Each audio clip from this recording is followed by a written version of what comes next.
We are not in a secure country. जब हम घर से बाहर निकलते हमें पता ही नहीं है हम वापस आएंगे या नहीं है। हमारे अगर शोल्डर्स ही सेफ नहीं है तो हम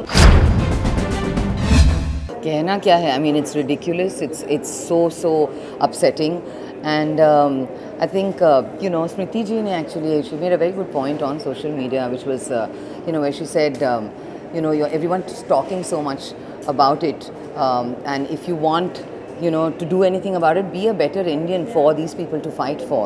सिर्फ बैठ के ऐसे बातें मत करो इसके बारे में. It's really sad.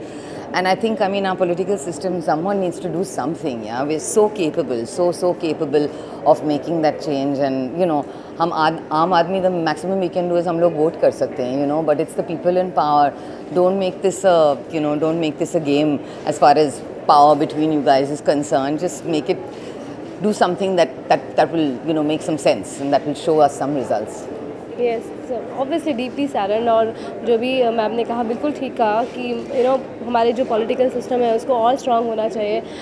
हमारी आई थिंक सब कुछ स्ट्रॉन्ग है but still we need more strong. अभी बहुत हो गया है. हमारे अगर शोल्डर्स ही सेफ नहीं है तो हम सिटीजन्स तो सोच भी नहीं सकते. तो हाउ हम बोलते हैं आज कॉन्फिडेंट वुमेन, आज तो मतलब हम कैसे कॉन्फिडेंस, वुमेन छोड़ो मैन भी कहाँ से कॉन्फिडेंस लेकर आएगा जब हम घर से बाहर निकलते हमें पता ही नहीं है हम वापस आएंगे या नहीं है. हमारा कोई अपना, जब हमारे जो शोल्डर्स जो हमारे लिए आज मेरे लिए तो लगता है कि भगवान ही नहीं है हमारी रक्षा वही कर रहे हैं. तो और वही अगर सेफ़ नहीं है तो फिर हम कैसे. तो we are not in a secure country as far as मुझे ऐसा लग रहा है.